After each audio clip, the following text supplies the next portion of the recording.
नमस्ते अनि सलाम वालेकुम हैन। आज ईद मुबारक हो हाम्रो मुस्लिम साथीभाइहरूलाई, दोस्तहरूलाई हैन।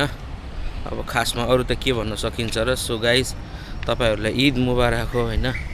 आज त्यो भएको हुनाले मेरो छुट्टी पनि थियो अनि सानो एउटा भिडियो क्लिप हालौँ न साथीभाइहरूलाई एउटा विश पनि हुन्छ हैन। छ नि त थुप्रै फेसबुकमा पनि साथीभाइहरू छ, सबै एकजनाले मात्रै फलो त गरेको छैन होला, अनि त्यो भएको हुनाले ठिकै छ नि त, उसलाई पनि विश गरिदेऊ नि त भनेर सानो भिडियो क्लिप हालेको छु। मन परेछ भने लाइक शेयर अथवा सानो कमेन्ट पनि छोडिदिनु होला कस्तो लाग्छ मेरो भिडियो गाइस। आज चाहिँ म हल्का एउटा भिडियो बनाउँ न त भनेर चाहिँ बाटोमा निक्लिरहेको थिएँ गाइस, भनेर चाहिँ निक्लेको हैन। अब ठिकै छ नि त, ओके बाइ, सी यू। अर्को भिडियोमा हाल्छु, त्यसमा भेटौँला है त, बाइ।